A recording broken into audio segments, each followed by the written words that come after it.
Ils sont opposés entre eux, afin que vous ne fassiez point ce que vous voudriez. Si vous êtes conduit par l'Esprit, vous n'êtes point sous la loi. Vous avez cette capacité-là de dire non à ces choses-là dans votre vie. Alléluia. Ça nous dit au verset 25, ça dit, si nous vivons par l'Esprit, si le Saint-Esprit vous a communiqué la vie, on doit aussi marcher selon l'Esprit. Alléluia. Donc, ce ne sont pas nos sentiments, il faut coopérer avec le Saint-Esprit. Marcher par l'Esprit implique quoi? On voit ça dans Jean chapitre 15, verset 5, on tourne ensemble. Ça veut dire quoi, concrètement, marcher par l'Esprit? Oui, être à l'écoute du Saint-Esprit. Hein? C'est des choses dans la vie qu'on doit couper, on doit les couper. Mais qu'est-ce que ça implique? C'est quoi? Jésus va dire, je suis le cep. Vous êtes les serments. Hein? C'est lui qui est le cep, c'est pas nous autres qui est le cep. Bien souvent, le problème, qu'est-ce qui va faire en sorte qu'on ne manifestera pas le fruit de l'Esprit? C'est l'orgueil. Hein? Qui va faire en sorte que la sève ne passera pas. Il va y avoir un gros, comment je pourrais dire, un gros blocage, un gros champignon qui va venir empêcher la sève de passer. C'est l'orgueil, ça. L'orgueil. Donc, on doit reconnaître, c'est Jésus qui est le cep. C'est Jésus qui est notre ressource ce matin, de cet amour-là. Je suis le cep, vous êtes les serments. Celui qui demeure en moi et en qui je demeure porte beaucoup de fruits. On veut manifester vraiment cet amour-là, agapé. On doit premièrement comprendre qu'on doit demeurer en Jésus. Demeurer en lui, maintenant je continue, ça implique 3 choses. Demeurer en lui. Comment qu'on peut faire? Comment qu'on peut demeurer en Jésus? Premièrement, demeurer en lui implique que nous devons être en relation quotidienne avec le Père, le Fils et le Saint-Esprit. Jésus est la source. La même chose que j'ai besoin de manger afin de nourrir mon corps et d'être capable de faire ma journée, on a besoin de venir en sa présence et de, comment je pourrais dire, se nourrir de sa présence. Alléluia. On a besoin de se nourrir, de manger c'est une image, là, de manger le corps et le sang de Jésus, de manière spirituelle qu'on parle. D'avoir une relation avec lui, de bâtir une relation avec Jésus, de demeurer en lui, de garder, comment je peux dire, lorsqu'on demeure en lui, comment je peux dire, qu'on établit une relation quotidienne avec lui, tu ne peux pas porter du fruit. Parce que tu es branché à la source, la sève va passer. Deuxièmement, donc, premièrement, demeurer en lui implique que nous sommes en relation quotidienne avec le Père et le Fils et le Saint-Esprit. Deuxièmement, ça implique que nous demeurons aussi dans sa parole. Tournez avec moi dans Jean chapitre 15. On était dans Jean 15, versets 9 à 11. Qu'est-ce que ça dit?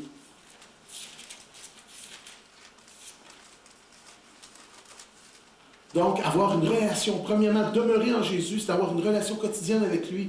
Si vous voulez avoir la force de manifester cet amour-là, il faut être branché à Jésus. Il faut se nourrir de lui à chaque jour, afin de faire votre journée. Hein? La même affaire que lorsqu'on mange et qu'on boit, on a besoin d'être en... Donc, deuxièmement, Jean chapitre 15, on doit demeurer dans sa parole. Jean 15, verset 9 à 11. Comment on peut porter du fruit? Comme le Père m'a aimé, je vous ai aussi aimé. Demeurez dans mon amour. Et regardez ce qu'il va dire après. Si vous gardez mes commandements, vous demeurez dans mon amour. De même que j'ai gardé les commandements de mon Père et que je demeure dans son amour. Wow! On doit demeurer dans sa parole. Ça veut dire qu'on doit peut-être la lire. Amen? De prendre du temps dans sa parole. Si on veut demeurer dans sa parole, hein, on connaît Josué, chapitre 1, verset 8, vous le lirez, que ce livre de la loi ne s'éloigne pas de ta bouche. Mais dites-le jour et nuit, afin d'agir fidèlement. Hein? Et c'est alors que tu auras du succès dans tes entreprises. On veut manifester cet amour-là.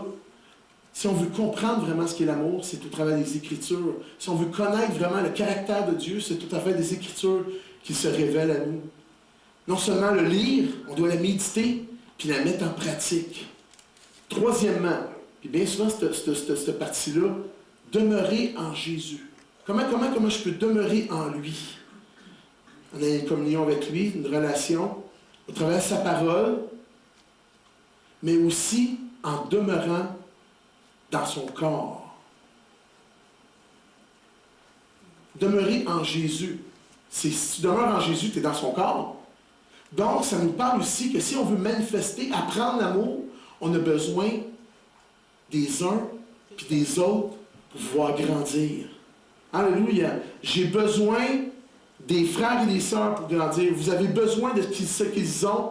Vous avez besoin de leurs dons pour grandir dans l'amour. D'où l'importance d'être assidu, engagé dans notre Église locale. L'Église locale, ça fait partie du corps de Christ. Si vous voulez demeurer, grandir dans l'amour, vous avez besoin du corps. Qu'est-ce que ça nous dit dans Hébreux, chapitre 10, verset 25? Ça dit, n'abandonnons pas notre assemblée comme c'est la coutume de quelques-uns. Il y a un petit pépin qui arrive, on s'en va. Au lieu d'être là, puis de régler ces choses-là. Vous savez, l'amour, comment je pourrais dire ça? Demeurer en Jésus implique aussi le fait qu'on doit prendre conscience de l'importance du corps local. Si on veut grandir, l'Église, c'est l'école du Saint-Esprit. L'école du Saint-Esprit pour apprendre à s'aimer les uns les autres. L'Église, c'est la seule place que tout du monde de toutes sortes comment je pourrais dire, de nationalités, de différents, comment je pourrais dire, niveaux sociaux. C'est la place pour l'amour. Puis souvent, le réflexe qu'on peut avoir, c'est c'est pour ça que c'est dit, mais lorsqu'on reste là, on doit apprendre à s'aimer les uns les autres, à se pardonner les uns les autres. C'est là qu'on va pouvoir grandir dans l'amour. On parle des cellules maison. La Bible dit que dans le livre des Actes, qu'ils étaient assidus à chaque jour, ils se réunissaient à chaque jour, ensemble. La première Église était consciente de l'importance du corps, d'être dans le corps, de demeurer dans le corps. Mais en nous autres, bien souvent, aujourd'hui, notre mentalité de l'Église, c'est le dimanche. Mais on doit percer ça si on veut grandir encore plus dans l'amour. Si on veut que l'amour de Dieu puisse nous transformer, on a besoin des uns et des autres. C'est pour ça qu'on a pensé à faire des cellules maison. C'est pas juste parce qu'on veut faire une réunion de plus, mais regarde, une réunion de plus. Non, c'est pour être ensemble, pouvoir grandir dans cet amour-là. Quelqu'un peut dire amen à ça? C'est du concret ce matin. En terminant, j'aimerais qu'on puisse regarder ensemble une définition que l'apôtre Paul va faire de l'amour. Dans 1 Corinthiens, chapitre 13. Vous savez, bien souvent, c'est un passage qu'on lit dans les mariages, puis tout ça. Mais on a besoin de lire pas des mariages, on a besoin de le lire à l'Assemblée, afin de voir vraiment la définition de cet amour-là, agapé, qui est une puissance qui peut transformer notre vie. 1 Corinthiens, chapitre 13, versets 1 à 13. Vous me permettez de lire. « Quand je parlerai les langues des hommes et des anges, si je n'ai pas l'amour, je suis un rein qui résonne, ou une cymbale qui retentit.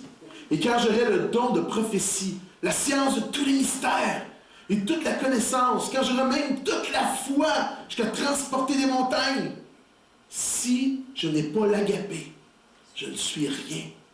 Et quand je distribuerai tous mes biens pour la nourriture des pauvres, quand je livrerai même mon corps pour être brûlé, si je n'ai pas l'amour, cela me sert à rien. Parce qu'il y a des choses, des fois, qu'on fait, c'est pour bien paraître, pour bien... Verset 4, l'amour est patient.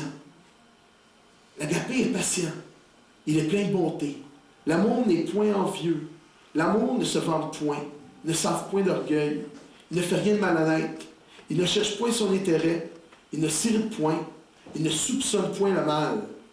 Il ne se réjouit point d'injustice, mais il se réjouit de la vérité. Il excuse tout. Il croit tout, il espère tout, il supporte tout. L'amour ne périt jamais. Les prophéties seront abolies, les langues cesseront, la connaissance sera abolie, car nous connaissons en partie et nous prophétisons en partie. Mais quand ce qui est parfait sera venu, ce qui est partiel sera aboli. Lorsque j'étais enfant, je parlais comme un enfant, je pensais comme un enfant, je raisonnais comme un enfant. Lorsque je suis devenu homme, j'ai fait disparaître ce qui était de l'enfant. Aujourd'hui, nous voyons au moyen d'un miroir, comme d'une manière obscure. Mais alors, nous verrons face à face aujourd'hui. Nous verrons face à face. Aujourd'hui, je connais en partie. Mais alors, lorsque le Seigneur va venir, je connaîtrai comme j'ai été connu. Les yeux vont s'ouvrir grands. Maintenant, donc, ces trois choses demeurent. La foi, l'espérance et l'amour, l'agape. Mais le plus grand de ces choses, c'est l'amour. Qu'est-ce qui vous touche en terminant sur ce passage-là? Si on n'a pas l'amour, on n'a pas ce respect. Est-ce qu'il y a d'autres choses? Vous allez participer à la conclusion. Est-ce qu'il y a d'autres choses? Qu'est-ce qui vous touche dans ce passage-là? Moi, personnellement, ce qui me touche dans ce passage-là, c'est le verset 8. Ça nous dit ici, dans le verset 8, 13-8, ça nous dit « L'amour ne périt jamais. » Et j'ai regardé, j'ai juste fait mon petit curieux de regarder qu'est-ce que ça implique. L'amour ne périt jamais. La plupart de nos versions, c'est ça qu'elle va écrire. Lorsque vous regardez dans la traduction littérale de la Bible, grecque du Nouveau Testament, ça sort comme ça. Je ne dirais pas en grec, là, mais ça dit « L'amour jamais ne tombe ». C'est la traduction, là, la littérale. Nous autres, on l'a très bien à jamais. Elle est bonne, la traduction, là. Mais l'amour jamais ne tombe. Et la meilleure traduction que j'ai vue, qui était plus juste dans ce passage-là, je sais que dans la Nouvelle Bible, le second, ça dit « L'amour ne succombe jamais ». C'est bon? Mais je l'ai vu dans la Bible anglaise, la New King James Version, c'est ça? New King James Version. Ça dit « Love never fails ». L'amour ne faillit jamais. Ça serait la traduction la plus juste de ce passage-là. L'amour ne faillit jamais. L'amour, l'agapé de Dieu n'échoue jamais. Pourquoi? Des fois, ça peut paraître, si on regarde Jésus, oups, il est mort sur la croix. OK, bon, pour les gens de ce temps-là, les disciples, pour eux autres, c'était tout fichu, tout ce qu'il a fait. Qu'est-ce qui est arrivé? 3 jours après, il est ressuscité. Ce qui paraissait un échec n'était pas un échec. L'amour n'échoue jamais. Pourquoi? Parce que ce genre d'amour ne vient pas de l'homme. Parce que notre amour est limité. Elle tire sa source, pas de l'homme, mais de Dieu. Vous savez, cet amour-là, c'est un amour qui est révolutionnaire. Elle peut révolutionner votre vie. C'est un fleuve qui est puissant. Alléluia! C'est un fleuve, cet amour-là va vous maintenir en action pour Jésus. Va vous mettre en feu pour Jésus. Lorsque tu es animé de l'amour agapé, tu ne passeras pas ton temps sur ton banc. Tu vas vouloir bouger. Cet amour-là ne te restera pas, comme Pierre a dit, l'apôtre Pierre, ne te laissera pas inactif et oisif. Si tu es oisif dans l'Église, tu n'es pas animé ce matin par cet amour-là. Cet amour-là va te maintenir en action. Cet amour-là va te faire en sorte que tu vas manifester le surnaturel de Dieu comme Jésus l'a fait. Ce qui a poussé Jésus à faire ces miracles, prier pour les gens afin que la puissance de Dieu puisse aller que la puissance de Dieu puisse toucher les paralytiques et les malades, les aveugles, les lépreux. C'est cet amour-là, c'est ce moteur-là de l'amour agapé qui a poussé Jésus. Vous savez, cet amour-là va vous transformer, va vous changer de plus en plus à l'image de Jésus. Est-ce qu'on peut se laisser transformer par cet amour-là ce matin? On a le choix. On peut simplement marcher, driver notre vie sur l'amour humain, puis toutes ces choses-là.